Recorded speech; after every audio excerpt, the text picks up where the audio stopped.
Chegou a hora da gente falar um pouquinho sobre o oscilador, tá bom?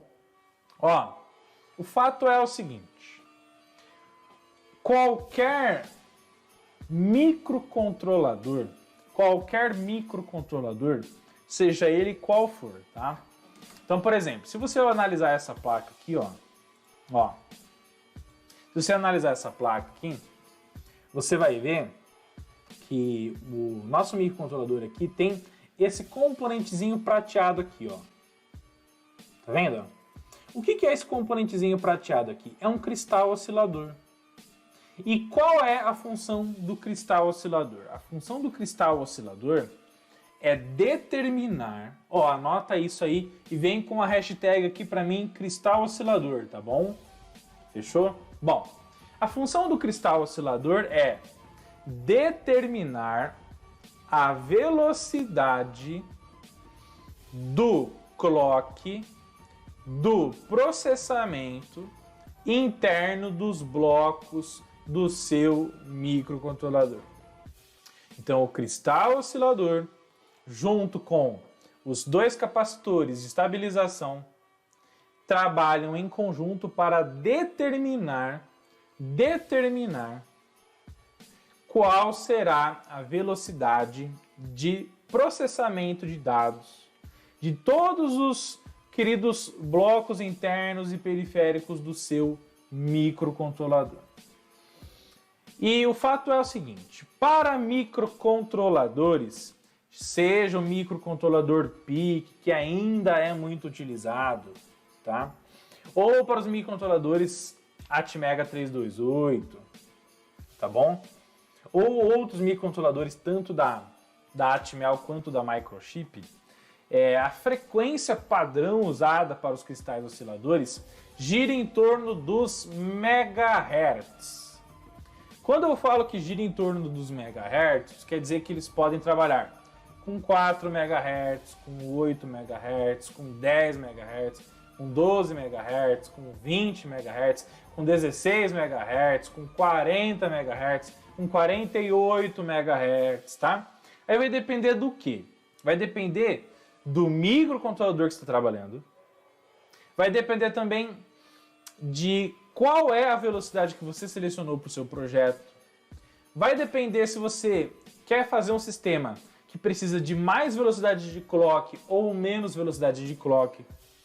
Por que eu estou falando isso? Porque tem sistemas que, se você trabalhar a 4 MHz, o que é 4 MHz? São 4 milhões de ciclos por segundo de clock, tá bom? São 4 milhões de zeros e uns trabalhando no oscilador, ligando e desligando lá tudo que tem internamente no microcontrolador para que ele possa funcionar com sucesso, tá? De forma simples, fácil e prática para você entender, tá bom? Ó, quando a gente fala em 4 MHz, a gente está falando então de 4 milhões de ciclos por segundo. Tem casos que você tem uma baixa quantidade de processamento necessária, que 4 MHz é muito mais do que suficiente. Você não precisa de nada mais do que isso. E para que eu vou usar 48 MHz, um cristal de 48 MHz, se com 4 MHz eu faço a mesma coisa? Não é ideal você trabalhar com frequências ultra mega elevadas, por quê? Porque a frequência ultra mega elevada está diretamente relacionado ao giro do seu automóvel quando você está numa marcha mais lenta. Por que eu estou te falando isso? Por exemplo, se você pegar o seu automóvel, você engata uma terceira marcha, você estica. E aí você estica, pô, em terceira marcha você dá lá 70 por hora, 80, 90, você vai chegar a 100 por hora, 120 e tal?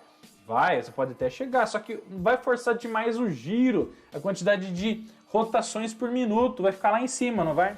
Quando você tem uma rotação muito alta, o que acontece com o consumo do combustível? Só tende a aumentar. Então, quando você tem inúmeras rotações por minuto, lá passando do 4, 5, 6, 7 ali, no limite ali, quanto maior é a rotação por minuto, maior é o giro, maior é o consumo de combustível. E com o cristal oscilador é exatamente a mesma coisa. O que é a rotação por minuto aqui? É basicamente o ciclo de 0 e 1 que ele vai mandar para o microcontrolador para que isso determine a sua velocidade interna de processamento. Então, se você trabalhar com um sistema a 48 MHz, o seu microcontrolador, a sua placa eletrônica, o seu sistema vai consumir muito mais energia e vai drenar muito mais miliamperes, tá bom? Vai drenar muito mais miliamperes do que se você trabalhasse a 4 MHz, quiçá 32 kHz. Entendeu? E, por exemplo, se você quer fazer uma aplicação que tem que ser alimentada a bateria, qualquer miliampere que você consome, a mais ou a menos, faz diferença. Então, o que você tem que colocar na ponta do lápis? É assim, com tudo aquilo que o seu microcontrolador está fazendo de processamento, você precisa de 48 MHz para você processar? Pô, então beleza, então põe lá um cristal de 48, ou você coloca um cristal de 12 MHz, por exemplo. Por quê? Porque muitos microcontroladores, inclusive o PIC 18F4550, ele tem um recurso interno chamado PLL, que é um multiplicador de clock. E esse multiplicador de clock, se você alimentar com 12 MHz externo no seu cristal oscilador, ele consegue ter um multiplicador de frequência interno para dar um upgrade de velocidade de processamento do seu microcontrolador, tá? Então, por exemplo, eu já cheguei a fazer projetos, né? Uma vez eu desenvolvi um sistema que era monitor de vibração de máquina mineradora e também leitura de sensores de temperatura chamados de PT100, tá? E aí o projeto, ele tinha que ler o mais rápido possível o que estava vindo de um acelerômetro, né? Aceleração da gravidade nos eixos X, Y, Z. Tinha que fazer a todo momento o escaneamento de um display de LCD gráfico, né? Fazer a atualização, porque você tinha que indicar graficamente a vibração e a temperatura, tá? Você tinha que fazer uma atualização de tela constante, tinha que mandar dados via RS485 para todos os dispositivos que estavam recebendo a informação serial de quanto a gente estava tendo de vibração, quanto estava tendo de temperatura e muito mais. E chegou uma hora que mesmo a 48 MHz a gente teve problema de processamento. Por quê? Porque era tanta coisa para o microcontrolador dar conta que a arquitetura daquele microcontrolador PIC já não estava sendo o suficiente para fazer tudo aquilo que a gente precisava, tá bom? E aí já estava usando timers, múltiplas interrupções, múltiplas leituras de conversor analógico digital e muito mais. E aí você começa a entrar num nível de conhecimento que os microcontroladores, eles têm uma coisa chamada de MIPS, tá bom? E o que são os MIPS? Os MIPS é uma relação direta de quanto que ele consegue aproveitar do ciclo do oscilador para gerar ciclo de máquina, ciclo de processamento de dados. Ou seja, por exemplo, se eu tenho 4 MHz de entrada de clock, né, de zeros e uns, oscilador, né, determinado pelo cristal oscilador com seus capacitores de estabilização, tá? E internamente ele consegue aproveitar os 4 MHz, eu tenho então que ele trabalha no MIP, tá bom? Porque daí eu estou usando de 1 para 1, ou seja, a cada um ciclo de clock externo eu consigo gerar um ciclo de máquina, um ciclo de processamento, um ciclo de instrução interna do microcontrolador. Agora, nos microcontroladores PIC, inclusive nesse daqui, ó, que está nessa placa, que é o PIC 18F4550, a arquitetura do PIC, dos microcontroladores aí que trabalham com 8 bits de arquitetura interna, a cada 4 ciclos de clock, eu tenho um ciclo de máquina.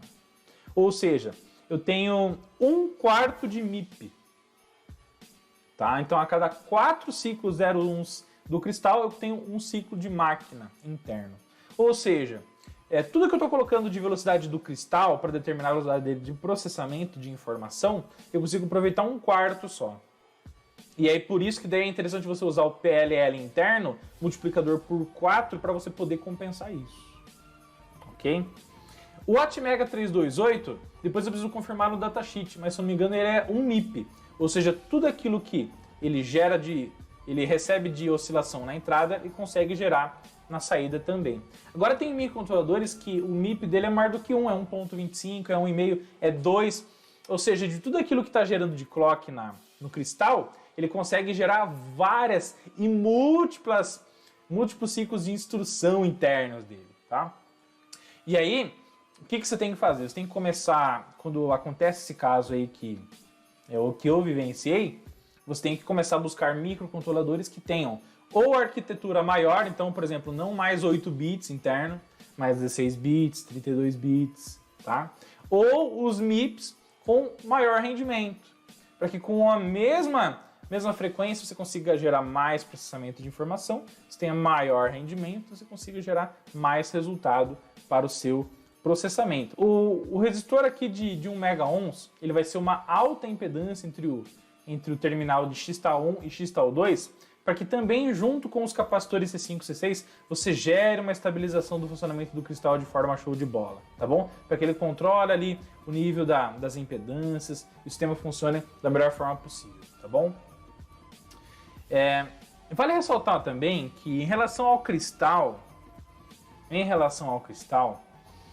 quando você tem cristal externo, você consegue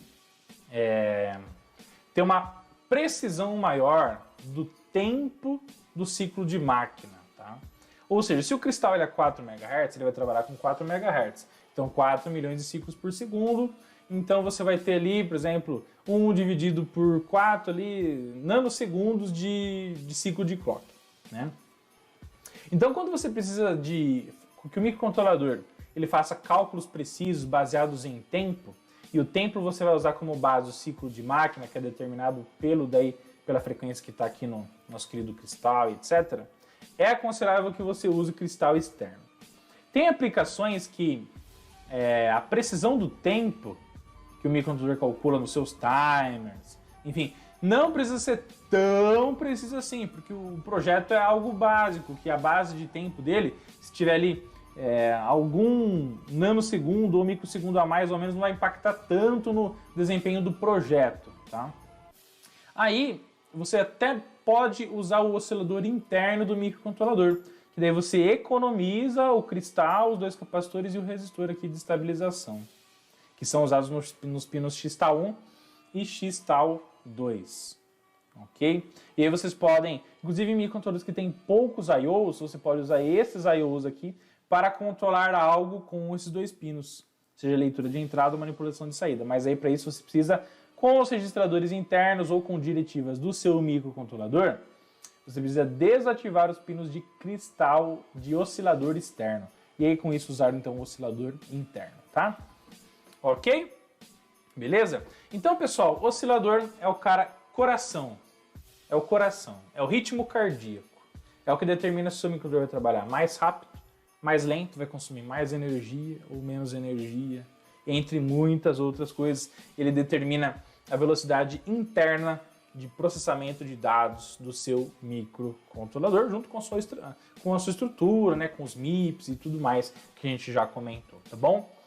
E se o seu oscilador não funcionar, não preciso nem falar, né, que uma das coisas que pode gerar um problemaço, na sua placa eletrônica são os microcontroladores perderem, tá? São os microcontroladores perderem a geração do clock. Porque se o microcontrolador, olha só que interessante, gente. Olha só que interessante. Se o seu microcontrolador ele perde a geração, se esse cristal aqui ele para de funcionar, é a mesma coisa que o seu coração parar de bater. Como que você vai determinar a velocidade da circulação sanguínea, né, a transmissão dos nutrientes pelo corpo, a oxigenação? Como que você vai determinar a velocidade que esse cara vai trabalhar? Não determina, tá? Então, uma das falhas que também acontece com os microcontroladores em projetos eletrônicos é o cristal vir a dar problema. Se o cristal vir a dar problema e não gerar mais a oscilação junto dos capacitores, dos pinos X-tal1 e X-tal2, você vai travar todo o seu projeto, o sistema não vai funcionar mais. Então, uma coisa muito interessante que o professor Rodolfo recomenda para vocês é o seguinte: é vocês pegarem o osciloscópio quando um projeto seu, você está analisando, está com problema, ele tem um microcontrolador, pega o seu osciloscópio, coloca lá a ponta de prova lá no no X-TAL1, X-TAL2, vê lá a onda que o seu cristal está gerando, vê se está gerando oscilação, vê se está gerando a frequência base dele. Porque se ele estiver gerando a frequência base e nos pinos de alimentação ele tem alimentação, então aí já o problema não passa mais ser desses tipos de troubleshooting, né? de problemas que podem ter no sistema eletrônico. Pode ser outras coisas, pode ser o pino de reset, e pode ser outros problemas que pode ser influenciado inclusive pelo software que você gravou dentro do seu microcontrolador, tá bom? Fechou? Então, dica do professor Rodolfo, vamos pra cima. E é claro, né, gente? Tá bom? Tá esperando o quê, né? Acesse aí cursoseletronicafácil.com.br, baixe o seu e-book incrível, maravilhoso e sensacional. Gratuitamente, com mais de 140 páginas. E se inscreve aí na nossa semana da Eletrônica Fácil, uma semana do dia 31 de agosto ao dia 4 de setembro, com muito conteúdo faixa preta no mundo da eletrônica gratuito, feito com muito carinho e amor para todos vocês, beleza? Tamo junto!